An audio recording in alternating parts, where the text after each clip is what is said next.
It's Friday. It's the day after Thanksgiving, and it's now the 47th edition of the Zogby Report, real and unrehearsed, real and spontaneous. I'm here, John Zogby, and I'm together again with my son, Jeremy. We were together yesterday for Thanksgiving. How are things? Well, yesterday was interesting, Yes. right? I mean, the last time we had all of well, from my vantage point, the grandkids, right? My first cousins. The last time we were all together was maybe like 98, right? Yeah. No, we weren't entirely together, but virtually together. So, I mean, when you put it all together, what, 40 people on Zoom At yesterday? least 40 people yesterday, and that's just the direct extended family. And the clan is growing, too. And the as clan we is found out. growing. Yes, we'll have an announcement forthwith. Not today, however. And it doesn't have to do with me. No, and not me either. So, yeah, well, it does. But anyway, enough of that. So, I like spontaneity, and that's not to trip you up or not for you to trip me up. It's just I like what happens when we just talk. And so this is what's occurred to me at Thanksgiving.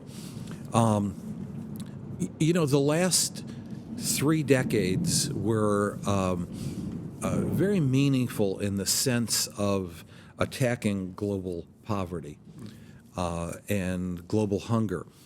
That enormous strides were made, especially in the developing world, where you saw tens of millions of people actually leave the so-called D and E classes, those are the poorest of the poor, and enter into the C class, and many C classes into the B class. Now, just to give you some idea, the C class is not what we would consider in the United States to be middle class, but in developing countries, enough to live on, enough to have some discretionary income.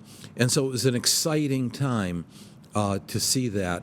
And I spent a lot of time on the road giving talks and mentioning, especially to young people, that how lucky they are to be living in a world where we could actually even begin to think the unthinkable, eradicating poverty and eradicating hunger. And then, of course, we have slipped back. We started slipping back with the Great Recession, and now COVID-19 is just wreaking havoc. And it has occurred to me that as part of the debate worldwide, that it's time for the GMI, a guaranteed minimum income. That, in fact, morally, it's not only the right thing to do, and especially for those who are religiously spiritual, but it's also the practical thing to do in terms of, ensuring that the basics are taken care of, that people could earn above that, also ensuring that people have some sort of responsibility. There has to be a means test. There has to be available work as an option, that it's not just simply as a handout. That really doesn't help anyone, but that it really is time that we get serious about this. And clearly, there is enough money to do this because income distribution, income inequality actually has gotten worse. And that's another issue that needs to be attacked. And so I have pretty strong feelings about it. And so I would like to talk about that today and to see how you feel about the guaranteed minimum income. Yeah, I mean, my first question is, and when you talk about the universal basic income is how we call it in the Western world. Maybe that's the broader terminology around the globe. But I mean, are you talking about on a nation by nation case, or are you talking about administrated at the global level? As you know, I am not opposed to a global government or global cooperation where no one nation owns it. I'm not a big fan of what nationalism has done and that it's time to move on to the next step. But I think the important thing here is less the details of the process, which I'm happy to talk about. More importantly, the content, that this be established, and it can be whether it's the United Nations agencies, or it's nation by nation, but that this needs to be done, and it needs to be worldwide. Why do you think it would work? Well, a lot of what we have is not working, and given the sufficient wealth and sufficient wealth creation mechanisms that we have, it pains me to really see income inequality growing. Stemming the tide for a while, but growing, and growing not only in a wealthy nation like the United States, but particularly in the southern hemisphere, where you have people overtly taking advantage of government, even government aid programs, spending it on themselves and hoarding it. I'm thinking of Vladimir Putin. I'm thinking of Hosni Mubarak. I'm thinking of people who have no reason nor right to hoard money, while there are those still living in the D and E classes. What we need to do is start. I know that this is a controversial term, redistributing income to be fair to people, with responsibilities on the recipient's end. But yeah, How does it work? I mean, is there one currency? Is the currency still like we have today, where we have national currencies and we have money in our account, or we can withdraw our money? Because I ask these questions because this kind of ties into the Great Reset, which we know is something being discussed at the highest levels. This is, of course, the topic. The Great Reset is, I've mentioned before, the number one topic of the World Economic Forum in January of 2021, held in Davos. The most powerful people in the world, the richest people in the world, heads of government, are discussing these things. And so before we talk about, you're saying that there's a lot of merit behind it and how this would, move us forward, alleviates pain and suffering. But how is it to be rolled out? Is it we have hundreds of national currencies. So do we have a global currency? And is that global currency digitalized, meaning that it can never be taken out of an account, and it is held into an account, and that there's an eradication of paper currency? See, I think, you ask very good questions, and it's good to go beyond the conceptualization of the guaranteed income, but those are issues that are taking place anyway. I don't know that I'm going to live to see it, but I may. You will live to see global currency. You will live to see the non-paper. Well, we're already heading in that direction, heading in the direction of non-plastic, too, for that matter. Obviously, there are a lot of kinks to be worked out, but there were kinks to be worked out. I'm reading a book about the American Revolution right now and the paper currencies that existed during the American Revolution. The Continental. The Continental. It ain't worth a Continental. Ain't worth a Continental, yeah. I was just going to say that. But we got that straightened out, and it functioned for 200 plus years, except that there was always this nagging problem of poverty. Yeah. So you talked about redistribution, and what if people don't want to participate? Then they don't. They don't have to. No, which don't? On the receiving end or on the? Well, both. I mean, if in the at least up until this point, when, say, a factory owner or an entrepreneur or a business owner felt that they were getting milked too much, they would flee, or they would build a factory elsewhere, right? Or they would just up, and move their entire operation. But if this is on a global scale, and there's a global governing body that says, this is to be the way, and there is going to be worldwide redistribution, I would imagine that there would be a lot of people, whether they were middle class or upper middle class or upper class or even some rich folks who would not be on board with that. And so my question is can they opt out, or do they have to go along with the plan? So I think what makes sense is not one size fits all, but that basically steps are taken. So first is that it's voluntary. Second, that there are, for want of a better word, test markets. If not on a national basis, then in pockets throughout the world where, let's say, the poverty is the highest and extreme wealth does exist. I mean, that could be on a sub-regional level or a town or city level to test it, but to test it on a voluntary basis.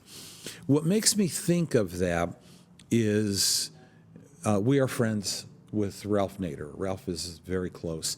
And Ralph wrote this fascinating book. It's semi-novel, semi-real, called How Billionaires Can Save the Planet.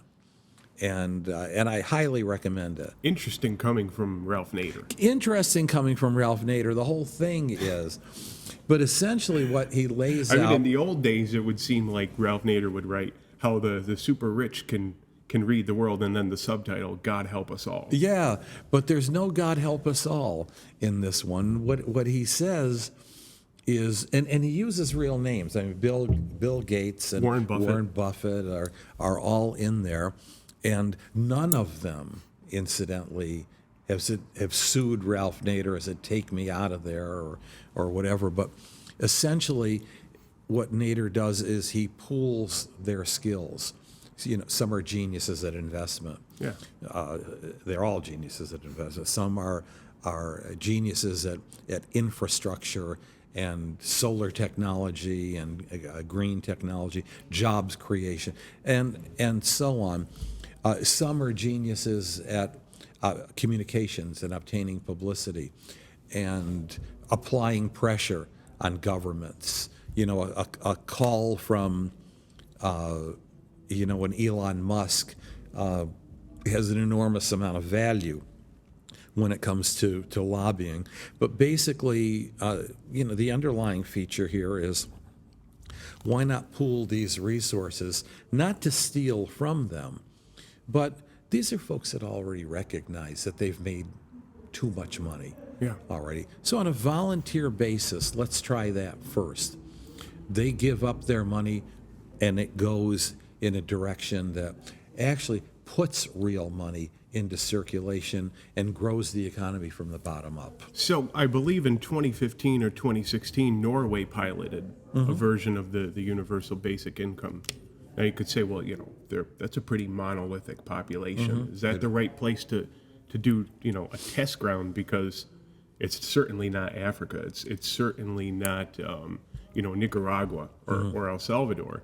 But the truth is that Norway, since I believe at least 2010, has had a lot of migrants from the Middle East and from Africa, war-torn places poverty-stricken and increasing. I mean, waves of tens of thousands year after year. So, I mean, actually, maybe it was an interesting test ground because you do have the element of those from the extreme poverty, and as well as one of Europe's most successful nations economically, maybe not side by side, but living within the same borders. And to my knowledge, it failed. It didn't do well. Now maybe that was because it was the first time around. But I mean, look, make no mistake about it. the stuff you're talking about is on the agenda, and it will be pushed through. There's no question about it. I mean, each day it's being unraveled what this great reset is about. If you're not familiar with it, I mean, check out the World Economic Forum's homepage, and they go into great detail.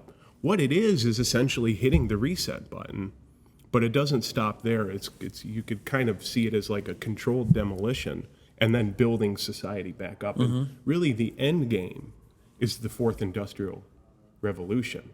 And so, talking about global minimum income or universal basic income is really just a small part of this vast project to radically alter the world that we know.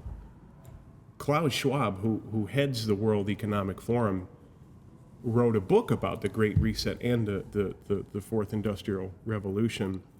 And the thing that jumps out to me in what he talks about is that the biggest thing of all of this is not the universal basic income, but the very nature of the Fourth Industrial Revolution is to take all biological aspects of human life, to take all of the physical aspects that we engage in, such as smart devices, and to take the digital artificial intelligence and to merge them together as one, which is defined as technological singularity, which means that all humans, all the smart devices in which we engage in, and the ever-evolving artificial intelligence become one. My question is, and I wrote about this in the 5th issue of the Intelligence here. The entire thing was about the Fourth Industrial Revolution and the data that we had. The key question is, will you participate? I think the follow-up question to that is, will you be allowed not to participate? You can imagine millions of people could be terrified by that notion of technological singularity merging with artificial intelligence. Who is in control of artificial intelligence? Is artificial intelligence in control of itself? And so that no doubt about it, because it's been said by Klaus Schwab, is the goal of the Fourth Industrial Revolution, kicked off by the Great Reset. And it goes back to the question, will you be able to not participate if you don't want to? And corresponding questions are, everything that you have mentioned is happening. The issue is, for me, is who's harnessing it to rationalize it and make some sense out of it all. And no question about the fact that the Davos folks and the Great Reset that they've established is an effort on their part to take the lead. Let's call it, leadership maintenance on their part. On the other hand, I mean, it's concomitant on the rest of us who don't want to see that leadership to come up with a leadership model, to counter that. And then the Great Reset then becomes the Great Debate. You had mentioned, and this is just a side note for now, one of those issues is immigration. You mentioned in Norway. That is also inevitable. And you and I have both read Philip Jenkins. Yeah. And we know that no matter how many walls, no matter how many barriers, no matter how many restrictions are created, no one can, and this is something, ironically, that Andrew Jackson once said, no one can stop people determined to be free. Yeah.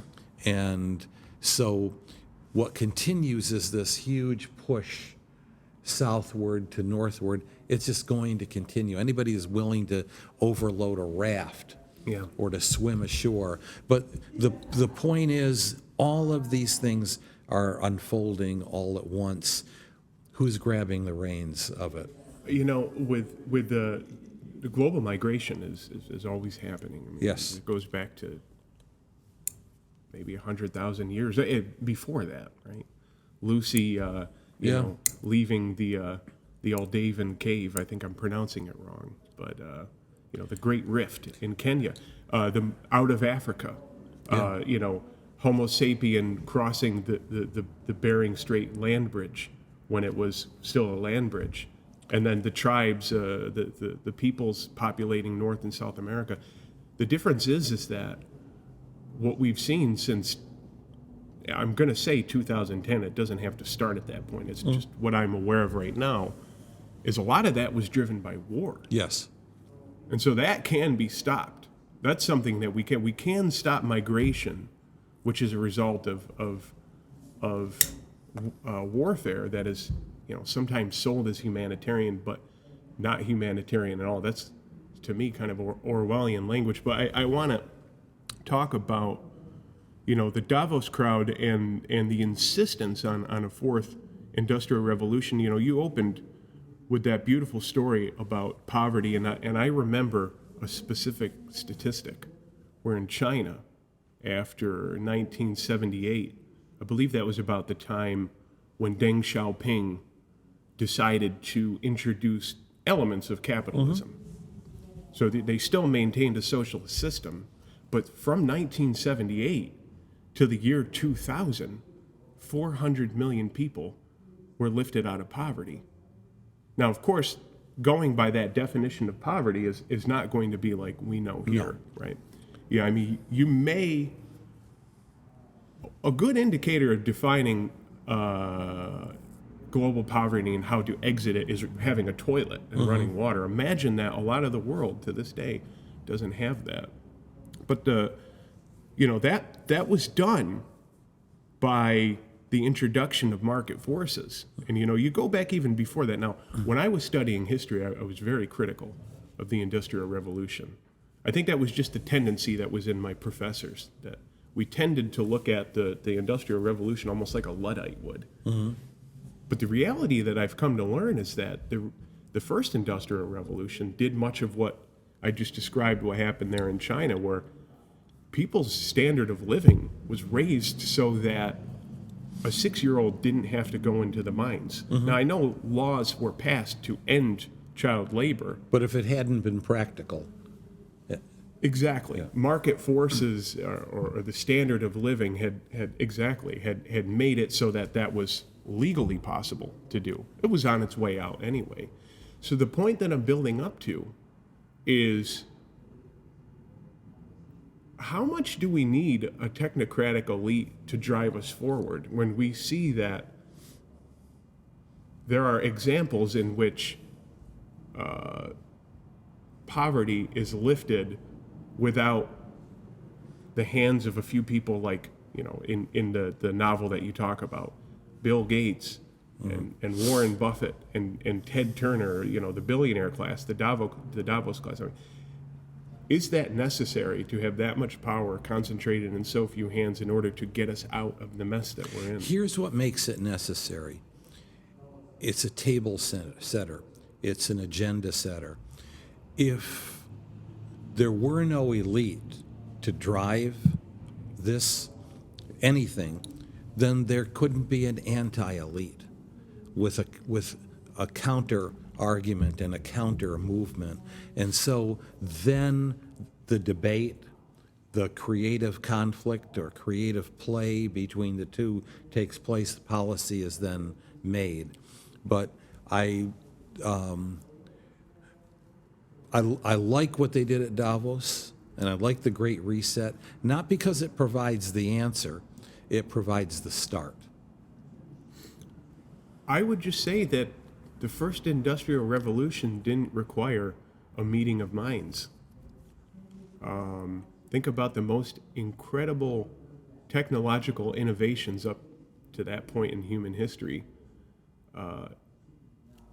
Those people who invented those machines, those economists that came out with the ideas that supported that, some of the politicians who we could say enabled it, did not gather at a conference in Davos or yeah, but I think putting it back into context, and we'll end on this note with you getting the last word. But if it hadn't been for what they created, there would not have been a labor movement. There would not have been middle class and upper middle class reformers with a counter agenda. There wouldn't have been the reduction of the work week, health and safety laws, and so on. And so it wasn't so much a cabal that met and in the Swiss Alps and plotted, but it was very much a cabal of some sort. The Jay Goulds and the J.P. Morgans and they knew each other. Yeah, and they enhanced their power with the power of the state. Yes. No question about it. They did. But at least that was going on in one country, and then there was that dialogue going back and forth. There was a rise of populism. There were certain philosophical movements that countered each other. But again, that was in the United States, and what Deng Xiaoping did, he did at the national level. Now we're talking about doing it at the global level, and I just really wonder, if you believe in Lord Acton's maxim, that power corrupts, absolute power corrupts absolutely. Power at the global level seems to be the apex of power in human history. So what does that look like? What comes from that? Will people have a choice to opt out or participate? Or will those who choose to opt out, will they be demonized as well, you're the ones who are ruining it? I'll only end by saying that the technology now enables those on the bottom and in the middle to provide a powerful counter force. But the counter force won't be created unless there's a force to counter. I had the last word last week. I'll give you the last word. That was it. Stay tuned. Okay, we'll be back for number 48. Okay, have a good week. Take care.